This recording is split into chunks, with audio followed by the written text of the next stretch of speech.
Jesus, a sua mensagem, ele não mandou para todos. Ele não visava todos. Ele não tentou fazer com que todos entendessem, com que todos concordassem, não. Ele já tinha um público. E esse público, ele deixa bem claro, será aquele que o Pai irá entender, que eles entenderão sobre o Pai, e que eles entenderão sobre o ensino dele. Então, de cara, a gente já percebe que o Jesus que nós adoramos, ele tem um alvo. E ele não se preocupa com outra coisa a não ser esse alvo. E ele não vai ser mal sucedido no seu alvo. Ou seja, a audiência dele não vai deixar de ouvi-lo. Mas e aqueles que não o escutam? E aqueles de dentro da comunidade, da igreja, do povo de Deus ou fora? Aqueles que não o compreendem nos seus termos? Aqueles que não o aceitam como ele é? Não o recebem como ele se revelou? Ele não está importando com eles. A mensagem não foi para eles. O evangelho revelado, suas parábolas, sua vida, tem um alvo. E ele agradece a Deus por isso. Porque Deus deu a ele um alvo. E essa audiência, esse grupo irá escutá-lo. Então, nessa noite, a única coisa que nos resta é implorar para ele que a gente seja esse tipo de pessoa que consegue entendê-lo, que consegue ouvi-lo. Porque parece muito claro que ele não está preocupado, ele não é um tipo de Deus que se sente mal porque um grupo não está entendendo o que ele está querendo dizer.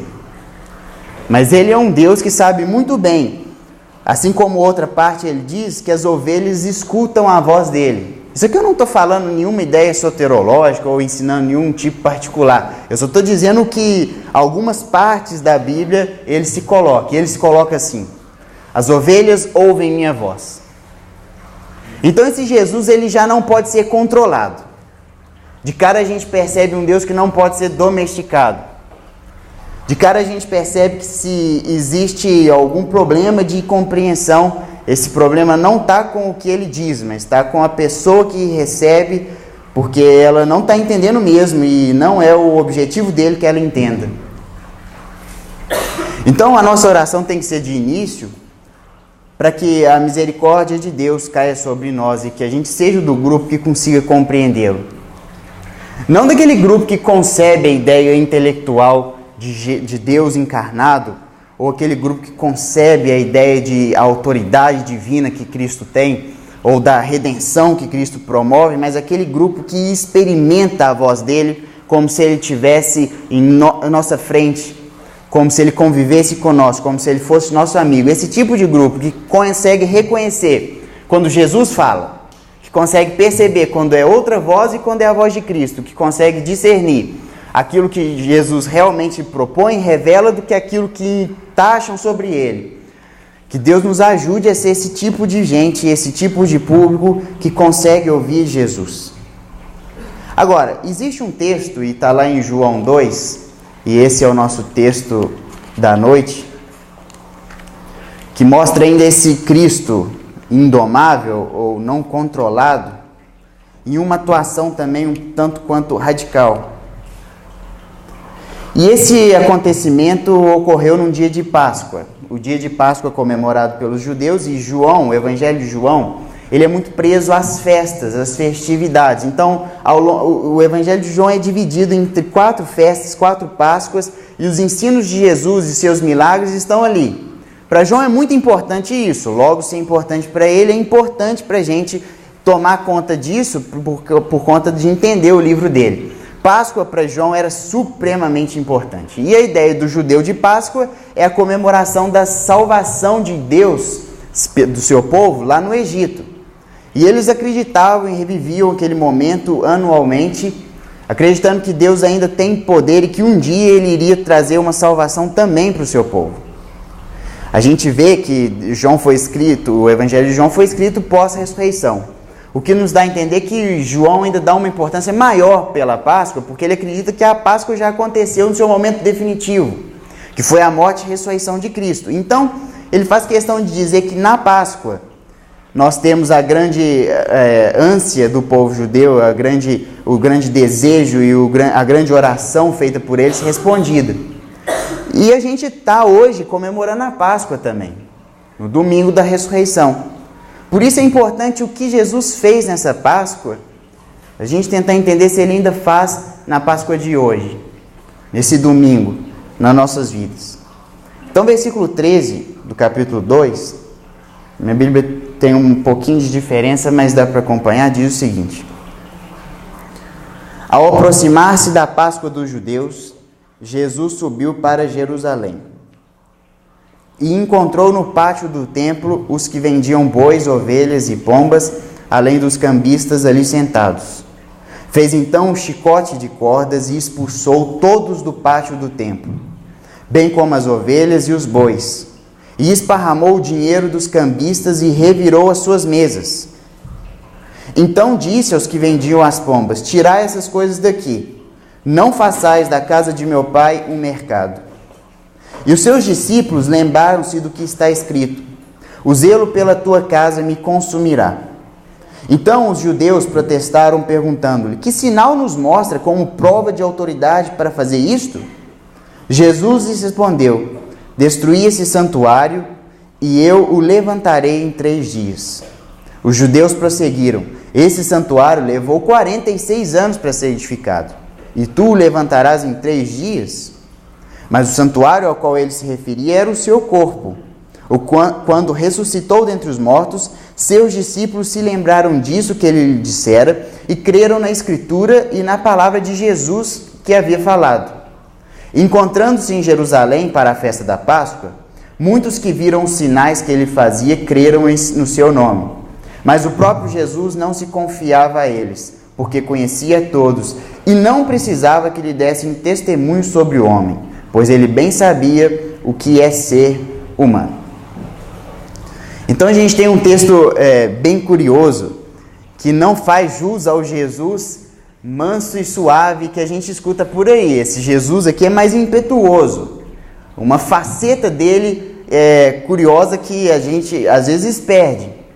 E é interessante, antes de entrar nesse texto, a gente mencionar um conceito de Deus que foi formulado por alguns ao longo da história da igreja, mas eu entendo que o Tomás de Aquino é o seu maior expoente. Santo Tomás de Aquino diz que Deus é um ser simples. O que significa dizer um ser simples? Um ser simples é diferente de um ser complexo. Um ser simples, ele não é afetado pelo tempo, ele não é afetado por coisas externas a ele, porque isso é um ser complexo, que se afeta, que se altera, que coisas externas a ele alteram sua maneira de ser, deixam nele marcas. Isso é um ser complexo, esse somos nós, somos alterados, as pessoas nos alteram. Uma doença nos altera, a vida nos altera, ideias nos alteram. Deus não se altera, Deus é simples. Outra característica da simplicidade é que ela não é composta.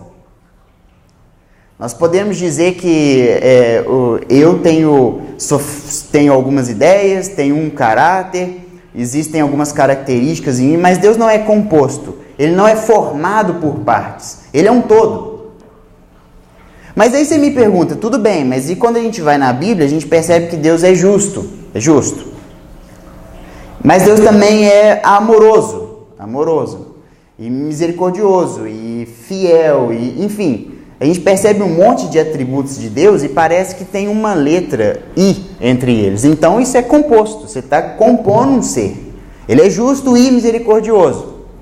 Mas aí que vem a grande charme desse conceito do Deus simples, é que na verdade, primeiro, que a justiça de Deus ou o amor de Deus não são atividades dele, mas estão no próprio ser dele, diferente de nós. Nós fazemos a justiça, mas a justiça, a nossa atividade da justiça e nós não somos a mesma coisa. Além disso, justiça de Deus, fazer parte de Deus, a justiça de Deus, ela é completamente envolvida com o amor de Deus e com a fidelidade de Deus e com a santidade de Deus e assim os outros atributos. O amor de Deus é completamente envolvido com a justiça de Deus, a santidade, enfim. Os seus atributos, eles não se dividem. Não existe uma coisa como santidade separada do amor. O amor dele é completamente santo e a sua santidade é completamente amorosa. Ou seja, apesar de ser descrito na Bíblia de maneiras compostas, todas essas coisas estão juntas e andam juntas e não se separam em Deus. Então, quando a gente vê um comportamento, e aqui a gente precisa também combater uma heresia, que os pais da igreja combateram, mas que a gente, por conta da distância, às vezes esquece. Esse mesmo conceito de Deus simples, ele precisa estar presente quando a gente lê um texto como esse, de Jesus assumindo uma postura um pouco alterada e tomando uma atitude mais drástica, mais radical. Será que a gente pode ver essa mesma simplicidade ou é só uma parte do ser? A parte que se ira? Ou é a parte toda amorosa, toda santa, que não pode ser dividida? Isso faz toda a diferença quando a gente lê um texto desse. Outra coisa importante é entender que esse Jesus é esse Deus que eu estou falando. Esse Deus supremo. Ele não é uma parte dele, ele é o próprio Deus. Isso é o que a gente acredita. E os pais da igreja combateram uma heresia dos nestorianos que acreditavam que não, Deus não é, Jesus não é assim, completamente Deus. Ele não é completamente Deus. Porque Maria não é a mãe de Deus. Aí a igreja fala, não, Maria é a mãe de Deus. Porque se Maria teve Jesus, Jesus é Deus, Maria é a mãe de Deus. Nestoriano, não, a Maria não pode ser a mãe de Deus, é a mãe de Jesus. E Jesus não era Deus, Jesus virou Deus depois que foi assunto ao céu. Enfim, essas ideias que às vezes a gente tem atrapalham a gente de ler o texto e atrapalham a gente de entender como Jesus se revelou por ele mesmo. Então, voltando ao texto com o conceito de que o que ele está fazendo aqui não é uma ação isolada dele, não é uma afetação que ele teve, certo? Aquilo me afetou.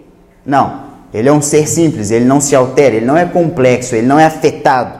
Aquilo era um comportamento, isso que Jesus faz aqui, é um comportamento inevitável do seu ser. E no mesmo momento que é inevitável, ele não é separado de nenhum atributo dele. Então a gente tem uma grande e massiva expressão de amor nesse texto. A gente tem uma revelação do amor, assim como em qualquer parte do Evangelho, a gente tem a revelação do amor de Deus, da graça de Deus, em cada versículo, porque ele não se revela de maneira composta. Uma hora minha justiça, uma hora meu amor, uma hora minha fidelidade. Não, é ele inteiro em todo momento.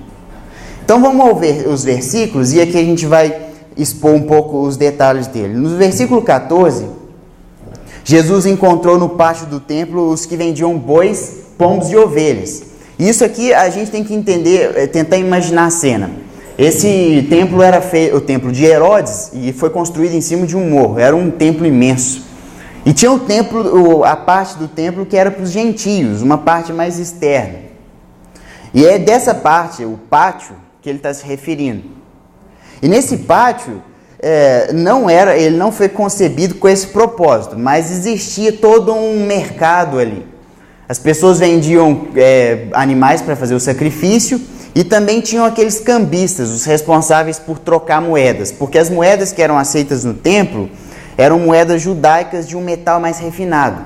E como vinha gente do Império Romano inteiro, eles possuíam moedas e dinheiros variados, então eles precisavam trocar, esses cambistas trocavam essa moeda para eles poderem ofertar, porque lá havia na lei, e a gente encontra na lei de Deus, uma cláusula que pedia para as pessoas, ordenava as pessoas a ofertarem uma quantidade para poder manter o templo. Então eles precisavam ofertar e também precisavam executar os seus sacrifícios da Páscoa. E aí tinha toda essa estrutura para oferecer uma possibilidade para os visitantes de ter mais comodidade. Porque a gente não pode pensar de uma maneira negativa. Pensa bem, gente vindo de Roma inteiro, do Império Romano inteiro, para poder participar dessa festa. E aí essas pessoas, aonde que elas arrumariam um lugar para trocar esse dinheiro? Poderia arrumar longe, mas aí o salteador vai e rouba ou coisa assim, que era muito comum. Então não teriam esse dinheiro até chegar lá. Agora pensa num problema ainda pior, os animais. A lei de Deus ordenava que o animal tinha que ser um animal dos mais perfeitos, um puro, selecionado, sem problema nenhum. Agora imagina fazer uma jornada de 10 dias caminhando com um animal. ele chegaria até lá impossibilitado de ser oferecido, machucado talvez, doente. Então era um pouco assim, não fazia sentido você sair da sua cidade e levar toda essa coisa para poder ofertar. Alguém deve ter pensado, vamos resolver esse problema. E aí tiveram essa ideia. Vamos deixar dentro do templo essa estrutura toda, que aí é mais comodidade, as pessoas podem vir e tal. Mas o problema, e a gente pode entender algumas coisas aqui, é que esse negócio se tornou um abuso. Primeiro é que dá para inferir nesse texto que os sacerdotes estavam de conluio com os vendedores, e como eles davam um veredito, eles falavam, esses animais são bons e são apropriados, então eles ganhavam com isso. Porque eles diziam para os vendedores, olha, eu faço com que todos os seus animais firem apropriados, e você me dá uma comissão. Coisa dessa era bem provável que acontecia. Outro problema, e que ia de encontro à lei de Deus, a lei de Deus proibia que o judeu emprestasse dinheiro com juros para o seu compatriota. Isso não era permitido. E era justamente isso que eles faziam. Davam um dinheiro e em troca ele dava uma quantia menor, mas que era apropriada para a oferta no templo. Então, estava acontecendo coisas ali que não eram apropriadas com a lei de Deus. E talvez uma das coisas ainda mais críticas é a situação que isso estava gerando. Um lugar de adoração, um lugar para comemorar a Páscoa, em silêncio, em adoração, em austeridade, em contemplação. Estava uma bagunça toda, um barulho e um mau cheiro e uma confusão por conta desse mercado, dessa feira, no meio do lugar de adoração de Deus. Então Jesus não gostou e não concordou com essa ideia e ele tomou uma atitude. Foi para um lado, juntou algumas cordas, e essas cordas são aquelas cordas usadas para amarrar vacas, e juntou umas 3 e fez uma ciranda, que era o azorraque. Aqui na minha tradução fala chicote, mas era um azorraque, era um chicotezinho feito com treliças dessas cordas.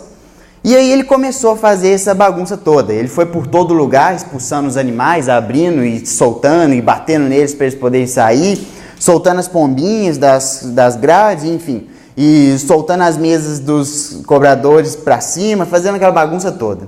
Em um momento, aquele barulho e de repente um silêncio, foi todo mundo embora e ele expulsou, os animais saíram, os cambistas saíram, acabou. E aí você pensa, poxa, corajoso, não teve ninguém que se revoltou, ninguém que foi lá e tentou medir forças com ele. Como que eles aceitaram essa autoridade tão rápido? Primeiro que os cambistas, os mercadores e os sacerdotes do templo, eles estavam em desvantagem, porque o povo inteiro sabia que aquilo não estava certo. O povo inteiro sabia que estava sendo explorado. Então, quando alguém resolve tomar uma atitude em favor, ele tem o povo inteiro do seu lado. Então, seria um pouco não inteligente eles tentarem se opor a Cristo. O que dá a entender é que a população se mobilizou ao lado de Cristo. E aí eles falaram, se eu encosto a mão nele, problema. Essa turma inteira está do lado dele, problema. Mas aí, os sacerdotes e a guarda do templo, os oficiais do templo, que são responsáveis por poder lidar com situações assim de bagunça, chegaram até Jesus. E aí eles perguntaram uma coisa interessante, e aí no contexto deles isso é muito significativo. Eles perguntaram, olha, com qual autoridade você faz isso? Porque, gente, eles sabiam, de acordo com os seus estudos da lei, eles sabiam que aquela atuação não era só de alguém revoltoso, não era só de como é chamado na época, um bandido social, que se revolta como as estruturas sociais estão ali e tenta mudar as coisas. Eles sabiam muito bem que era um ato profético. E aí é engraçado porque eles logo perguntam, Jesus diz, olha, vocês vão destruir esse santuário e eu vou levantar em 3 dias, essa é a minha autoridade. A autoridade de Cristo está baseada, nesse momento ninguém entendeu, mas na sua ressurreição. E aí eles prosseguiram, não ficaram satisfeitos, eles falaram, olha, esse santuário levou 46 anos para ser edificado. E de fato foi uma coisa imensa, foi muito maior do que o templo de Zorobabel, o templo anterior. Herodes fez algo impressionante, ele diminuiu o morro, como se fosse, deixou ele planificado para poder construir. Foi uma obra de engenharia absurda para a época. Então eles ficaram dizendo, não tem como um tempo que demorou tanto tempo, você construir em 3 dias. E aí eles continuaram perguntando, olha, tem algum sinal? E nenhum sinal foi dado da parte de Cristo. Em outros textos a gente tem a mesma insistência desses homens, dos líderes e dos representantes da religião oficial, pedindo, olha, qual é o sinal? Com qual autoridade você faz isso? E todos os textos Jesus fala, a minha autoridade é o sinal do Jonas, não vou dar outro sinal. O sinal que me valida, o sinal que deixa claro que eu posso fazer o que eu estou fazendo é o sinal de Jonas, ou seja, a ressurreição. Outra parte interessante desse texto é que João edita a história. E no versículo 17 ele diz, olha, enquanto ele está... Aqui é João fazendo um pequeno comentário na história, ele diz o seguinte, enquanto Jesus estava fazendo isso, seus discípulos se lembraram de um texto. O zelo pela tua casa me consumirá.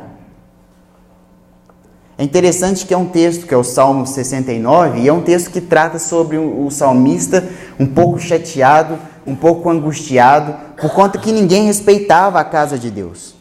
A casa de Deus não era tida com a devida importância e reverência, e o salmista estava chateado, e eles lembraram desse salmo. Só que eles modificaram, colocaram me consumirá. E aqui é curioso, porque não é à toa que João mudou o tempo do verbo para um futuro, porque o que João queria dizer é que o seguinte, o zelo de Cristo iria o consumir. E de fato o consumiu, na cruz.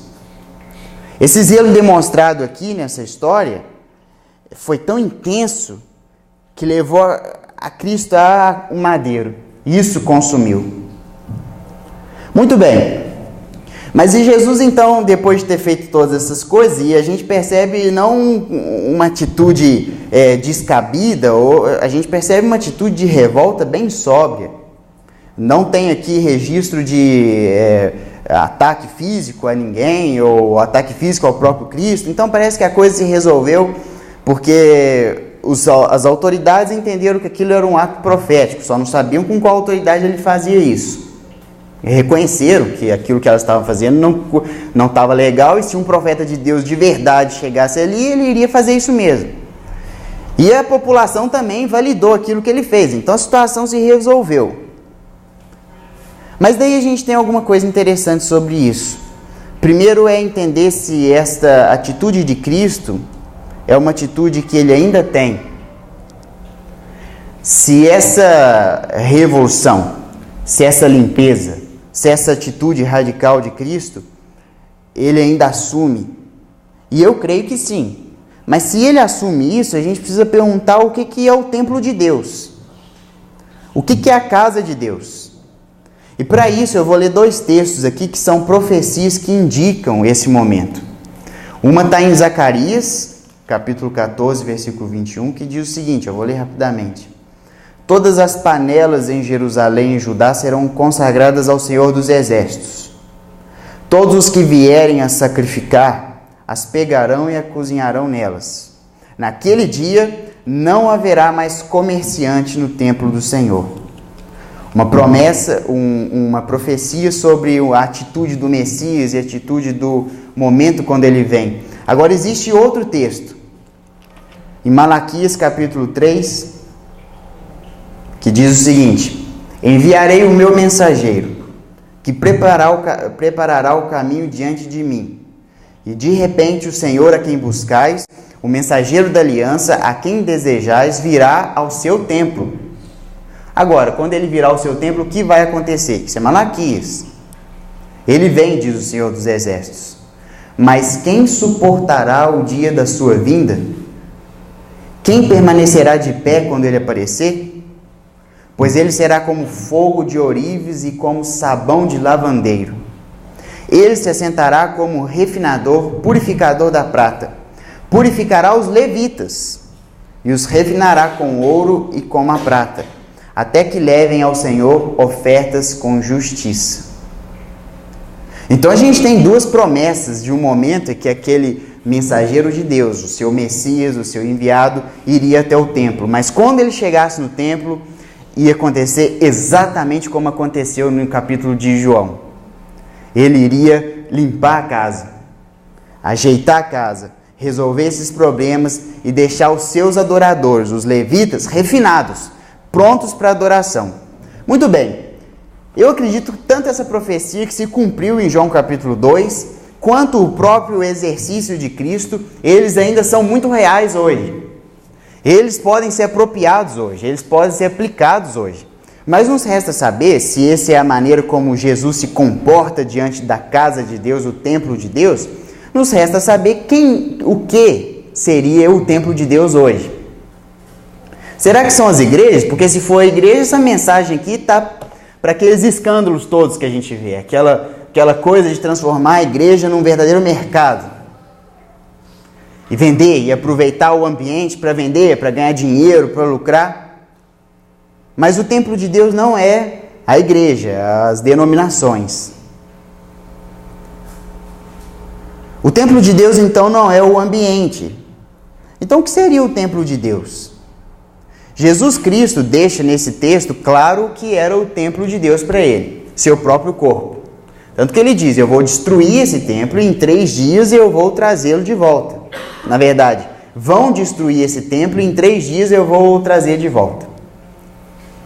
Então, o corpo de Cristo é o templo de Deus, ou seja, o lugar onde Deus do céu e os homens da terra se encontram. O lugar onde terra e céu se beijam. O lugar onde a gente pode ter contato com a realidade divina, contato com a presença divina, contato com a glória divina. O corpo de Cristo, Ele próprio. Mas isso se estendeu. E a gente percebe no próprio Evangelho de João que Cristo diz o seguinte, no capítulo 14, ele diz, olha, na casa do meu pai, o templo, não é o céu, esse capítulo não é sobre o céu. No templo, na casa do meu pai, há muitas moradas. E isso é diferente, porque na cabeça do judeu não havia muitas moradas no templo. Aquilo era só para judeu, gentio tinha um lugar separado e era menor e não. Mas Jesus fala, não, na casa do meu pai, no templo de Deus, há muitas moradas, ou seja, tem lugar para todo mundo. Mas eu vou preparar lugar. E quando eu for preparar lugar, eu voltarei e pegarei vocês para levar comigo. E de fato, Cristo foi preparar lugar quando ele foi para a cruz, morreu e ele voltou na ressurreição. Ele preparou o templo de Deus. E o templo de Deus agora cabe todo mundo. E ele veio buscar os seus. Então o templo de Deus, ele se estende além do corpo de Cristo. Até no próprio Evangelho de João, mais adiante, ele diz, olha, eu preciso ir, mas vocês não vão ficar sozinhos. Porque se eu for, a gente vai concordar que o templo de Deus foi, porque Jesus é o templo de Deus, segundo ele no capítulo 2. Então, seus discípulos ficaram um pouco desesperançosos. Olha, se Jesus for embora, a gente vai ter contato com Deus como? Ele diz, olha, eu preciso ir. Mas vocês podem ficar tranquilos, porque no momento que eu for, o Consolador, o Paráclitos virá. E ele vai estar no meio de vocês. E aí vocês vão continuar tendo contato com Deus. E aí vocês vão continuar tendo a glória de Deus, a presença de Deus. Então o Espírito, e esse Consolador, nós sabemos que é o Espírito Santo. Quando ele vem, ele transforma, ele produz, ele cria um novo templo. E esse novo templo é a igreja. Mas não a igreja como nós concebemos, mas a igreja nós, o indivíduo, o ser humano. Ele se torna a casa de Deus. E aí o mesmo João, lá nas suas cartas, ele diz, olha, ninguém jamais viu Deus. Mas quando nós amamos um ao outro, nós vemos Deus, ou seja, o que João formulou nas suas cartas é, olha, a partir da igreja, a partir do ser humano que tem o Espírito Santo habitando nele, você vê Deus. O contato entre a terra e o céu, a igreja. E o Espírito agindo nela. O Espírito transformando aquele povo, aquela comunidade, fazendo-a nova. Ali a gente tem o templo de Deus. Agora a gente tem uma realidade. Bem, então a igreja é o templo de Deus? Sim. Não é o que a gente lê? Os nossos corpos são o templo do Espírito Santo. Depois isso ficou muito claro na revelação em outros momentos da Bíblia. Mas se o templo de Deus é a igreja, eu e você, Então a gente volta a essa passagem agora com um olhar talvez um pouco receoso. Porque eu falei, e eu creio, que esse Jesus faz a mesma coisa com o templo dele hoje. E o que ele fez foi arrumar a bagunça toda. Então talvez, hoje no domingo de Páscoa, quando ele se aproxima de nós, ele está se aproximando não com aquela docilidade que a gente está acostumado a receber, mas ele está chegando com um chicote armado, preparando limpar a casa, preparando para resolver toda essa bagunça que deveria ser um lugar de adoração, mas tem uma bagunça. Um coração que deveria estar leve diante de Deus, coração pesado. Um coração que deveria estar apto para adorá-lo, um coração cheio de coisas, pesando, cheio de barulho, cheio de bagunça, cheio de mercado, cheio de erro da lei, cheio de negócios, cheio de juros, cheio de abuso. Um coração pesado, que não consegue mais ser um lugar de adoração. Ele vem limpar isso tudo. E uma coisa interessante é que Cristo, nesse momento, enquanto ele vem, e aqui eu vou usar uma analogia, não vou aplicar o texto assim, porque isso é alegoria. Mas eu vou usar uma alegoria aproveitando essas imagens do texto para deixar a coisa mais imaginativa. Imagine nós, o nosso templo, o nosso coração, e nós temos os nossos cambistas.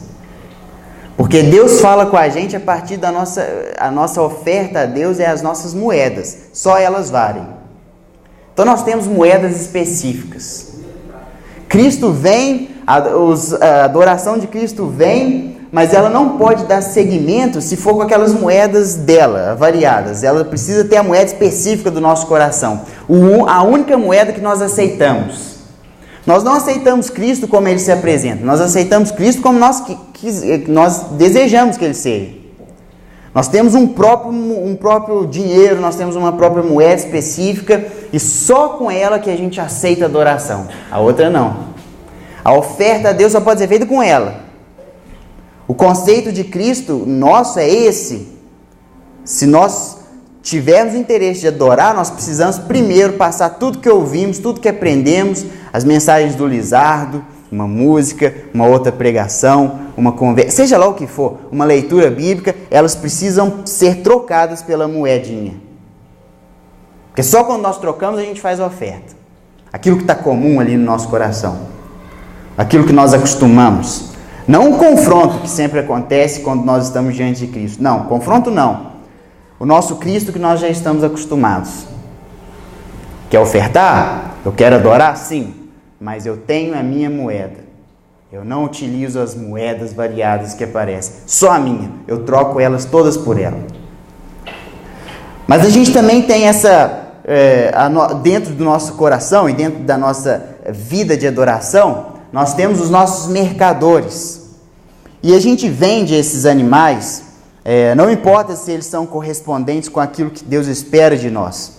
A gente faz um colúnio entre nossa consciência, entre nosso coração. E olha, só esse animal que aceito e pronto, acabou. Não importa se ele é o perfeito, não importa se ele é o sem mácula, não importa se ele é o apropriado.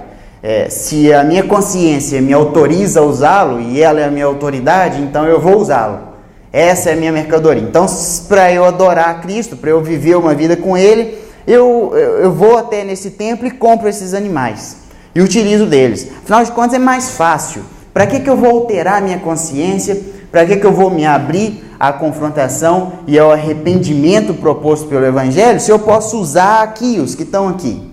É muito arriscado eu escolher a via do arrependimento e me dar mal, me lascar. Então eu escolho os que já estão aqui, minha consciência os aprovou. Eu utilizo eles para me entregar em adoração a Deus. Agora imagina essa cena, é óbvio que eu não estou usando essa cena como uma interpretação bíblica, uma alegoria. Mas imagina só essa bagunça que está sendo feita no meu coração, no seu coração. Nós estipulamos uma maneira de Deus chegar até nós. Se Deus vem de outro jeito, não. É só mais uma pregação, é só uma ideia diferente, é só uma maneira de ler a Bíblia que não é a certa, porque isso que eu estou escutando ou isso que eu estou lendo, isso não é coerente com o Deus que eu compreendo, com o Deus que eu adoro. Então não, eu excluo. Que bagunça que é isso? Porque se não faz jus à minha consciência, a minha consciência está me autorizando a entender Deus da forma como eu entendo, então eu não preciso de mudar a minha consciência.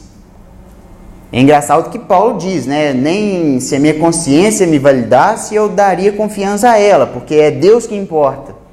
Mas a gente opta por não. Não, eu vou manter. Se algum dia na minha consciência isso doer, quem sabe eu mude, mas enquanto ela está bem, é isso mesmo. O Deus que eu aceito, o Deus que eu adoro, o Deus verdadeiro é esse. É o que eu criei. Porque eu não quero alterar a minha consciência. Eu não quero deixar o meu coração mais leve para poder adorá-lo da forma como precisa, da forma como um ser humano adora a Deus, não. E eu não quero mudar ou aceitar coisas que são diferentes daquilo que eu entendo, coisas que me confrontarão, coisas que me colocarão de joelhos, coisas que alterarão a minha vida, não. Existe uma moeda, existe um comportamento, existe uma opção que eu tenho, um jeito de ter a minha família, um jeito de encarar o meu próximo, um jeito de viver minha vida pessoal, um jeito de ler a Bíblia que já está aqui, produzido por mim, e eu não vou aceitar outro. E quando ele chegar, eu vou ter que fazer um escambo. Olha, troca isso aí, me dê essas moedas e eu te dou as minhas. Pronto, aí agora sim. E aí a gente aperta Jesus apresentado, talvez por uma outra pessoa, aquele Jesus que a gente está acostumado. A gente aperta o Jesus que a gente leu pelo aquele Jesus que a gente está acostumado. E no final das contas, nossa experiência com Cristo se perde, porque aquele que a gente já está acostumado, ele não veio de longe, ele é criado por nós. Jesus mesmo nesse texto diz, olha, enquanto ele em Jerusalém, e como aquela bagunça que ele fez no templo, aquilo não foi um problema muito grande, como eu apresentei, porque a população estava do lado dele e os líderes religiosos meio que entenderam, que sabiam que estavam errados e entenderam isso. Então não teve uma confusão tão grande, ele continuou lá na Páscoa, e aí eles fizeram sinais, ele fez sinais. E aí alguns creram no nome dele. Mas curiosamente, esses que creram nele, ele não confiava neles, porque ele conhecia todos. Aquela ideia que eu apresentei no início, que Jesus fala para um grupo específico e ele não está querendo ser entendido por outros, a não ser aquele grupo. Pois é, ele sabe. Muitos ali dizem, eu confio em você, mas ele não acreditou neles, porque ele conhecia eles. Ninguém precisava dar o testemunho sobre o homem. Ele conhecia o que era ser humano, porque ele era Deus. Então não importava se aquelas pessoas o receberam, porque ele bem sabia que elas receberam ele da maneira como o templo o recebeu. Com aquela bagunça, com aquele barulho, inaptos para ouvirem a Deus. Puxa vida, mas então, se esse Cristo zeloso e esse Cristo que vem até nós num dia de Páscoa, ele encontra o meu coração tão pesado, encontra o meu coração já com um preconceito sobre ele, encontra o meu coração cheio de sims e não, cheio de o que eu faço e o que eu não faço, cheio desse tipo de coisa, ele vai aprontar uma bagunça muito grande e ele vai limpar isso tudo e ele vai... Mas o que acontece na experiência humana que retrata essa alegoria que eu disse? Como eu posso saber que ele veio e que ele limpou o meu coração e que ele trouxe esse ar fresco, essa adoração verdadeira, esse contato com Deus verdadeiro, para além daquilo que eu achava que deveria ser ou não ser, mas aquilo que é real, revelado por Ele. Como eu sei?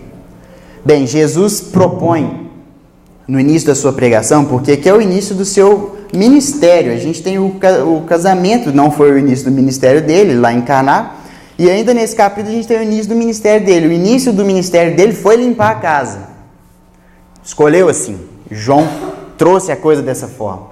Jesus começou o ministério limpando a casa, porque não tem como, não tem possibilidade de receber a Deus, de compreender a Deus, de viver uma vida com Deus sem estar com a casa limpa. Não tem como. Então ele limpou a casa, isso é um ato profético. Agora, como isso acontece nas nossas vidas? Como nós, nossa alma, nosso coração, como ele é purificado por Cristo? Tem um nome, e foi o início da pregação de Jesus. Na verdade, o tom dela inteira. O nome para isso é arrependimento. Arrependimento. É com o arrependimento que essa história contada aqui acontece de novo. Aquelas profecias de Zacarias e Malaquias acontecem de novo.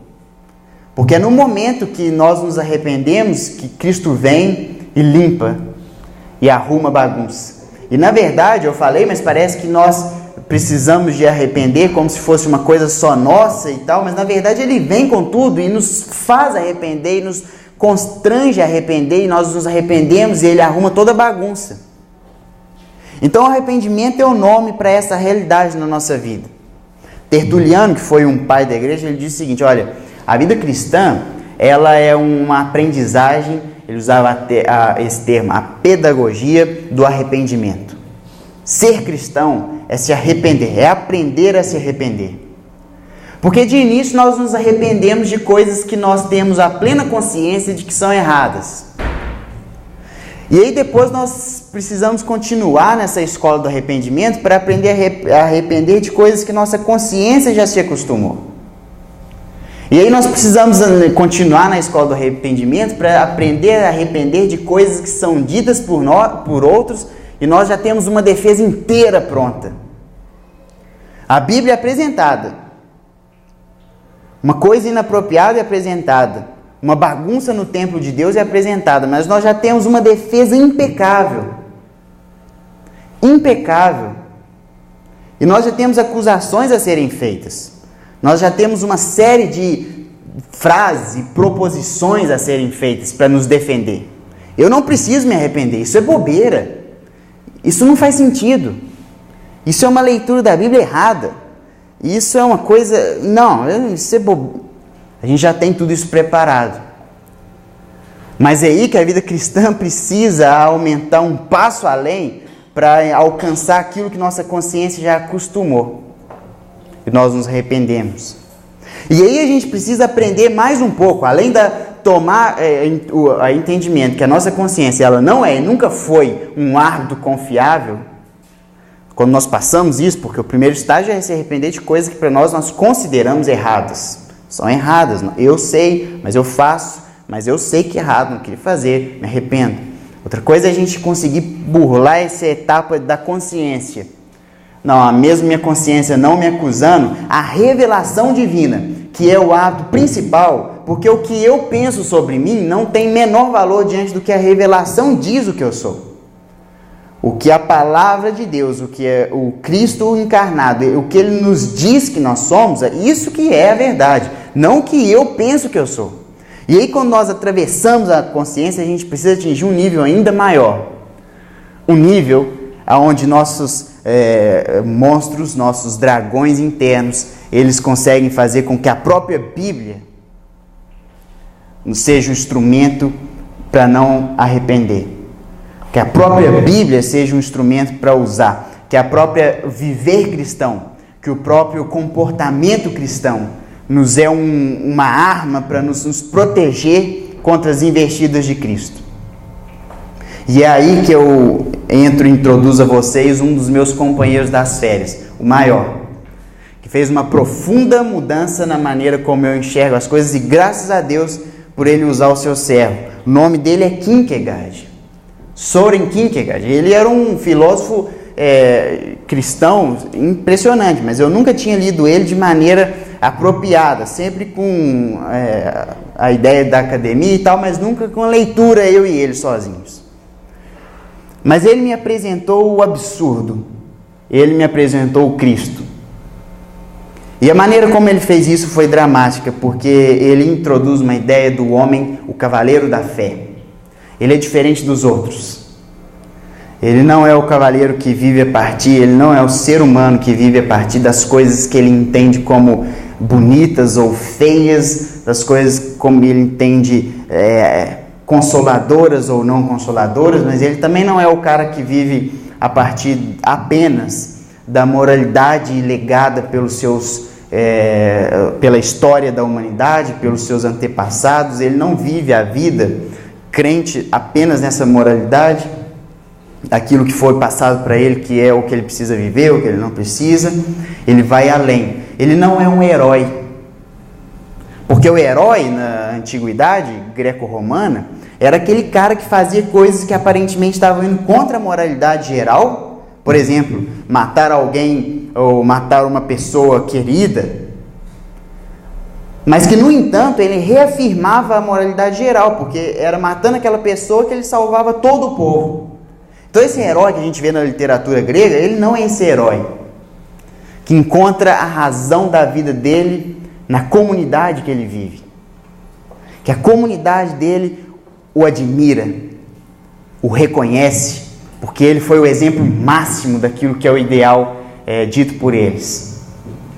Ele é um cara que vive em silêncio.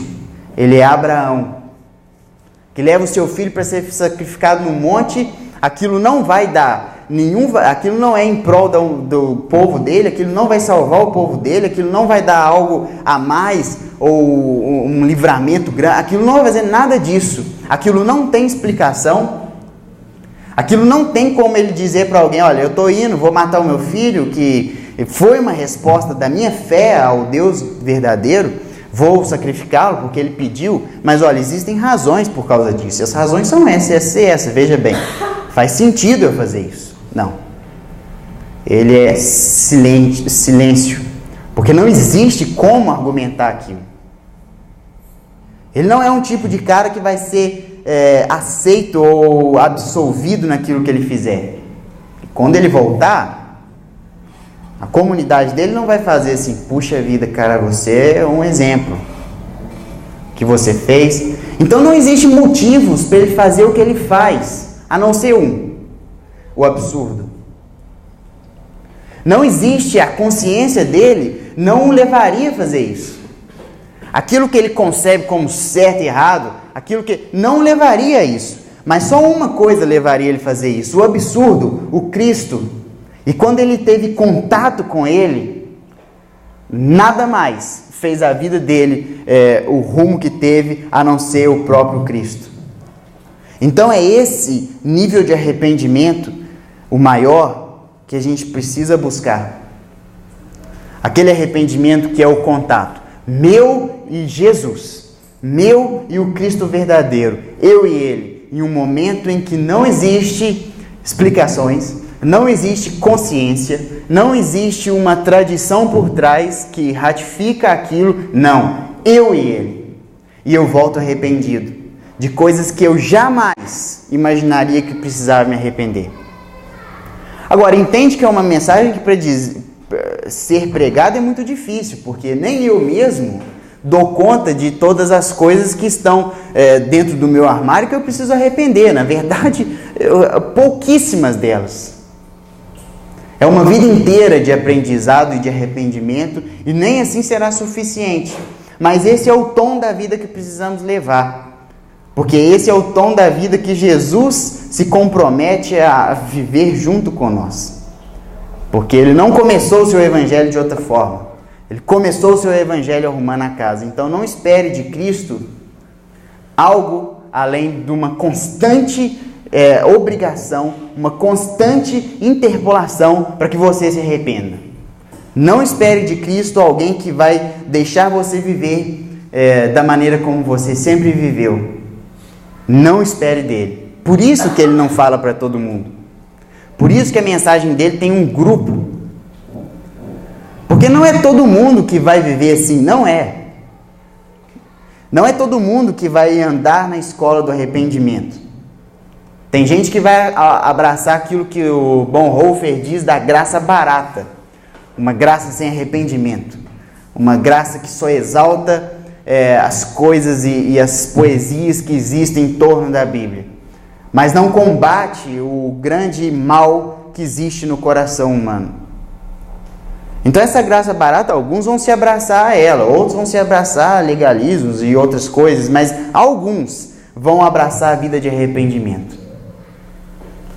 Uma vida que os mantém de joelho constante, uma vida que os mantém em humildade constante, em arrependimento constante, em perseguição de coisas que não são coerentes ou de coisas que não fazem jus a um ambiente de adoração, a um coração apropriado para adorar a Deus. E esse povo anda com Cristo. Esse povo é o discípulo de Cristo.